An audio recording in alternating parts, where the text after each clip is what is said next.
সাবেক প্রধানমন্ত্রী শেখ হাসিনাকে দেশে ফিরিয়ে আনার বিষয়ে ভারতের কাছে আবেদন করা হয়েছে। ভারত বিষয়টি পরীক্ষা নিরীক্ষা করছে, আমরাও অপেক্ষা করছি বলে মন্তব্য করেছেন পররাষ্ট্র উপদেষ্টা তৌহিদ হোসেন। রংপুর সার্কিট হাউসে সাংবাদিকদের সাথে মতবিনিময়ে এসব কথা বলেন তিনি। উপদেষ্টা আরও বলেন, শেখ হাসিনাকে সর্বোচ্চ বিচারিক সাজা দিয়েছে ট্রাইব্যুনাল। এর আগেও তার প্রত্যাবর্তন চাওয়া হয়েছে, কিন্তু ইতিবাচক সাড়া পাওয়া যায়নি।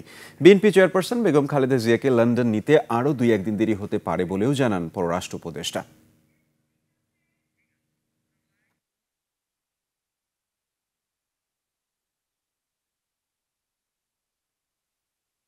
শেখ হাসিনার ব্যাপারে বিষয়টা হচ্ছে যে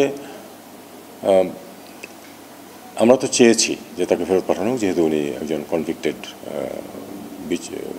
যেহেতু সর্বোচ্চ বিচারিক সংস্থা তাকে একটি শাস্তি দিয়েছে, কিন্তু আমরা ইতিবাচক কোনো সাড়া এখন পর্যন্ত পাইনি। এই ধরনের ঘটনায় তো ঝট করে 1 দিনে 7 দিনে কোনো পরিবর্তন ঘটে না। আমরা অপেক্ষা করব, দেখি কি ভারতের পক্ষ থেকে কি পাওয়া যায়। বেগম জিয়াকে আজকে নেওয়া হচ্ছে না, আমি যেটুকু ঢাকা থেকে আজকে সকালে জানলাম যে আজকে নেওয়া হচ্ছে না, একটু টেকনিক্যাল প্রবলেম দেখা যাচ্ছে ওই এয়ারক্রাফট নিয়ে। সেক্ষেত্রে হয়তো 1 দিন দেরি হতে পারে।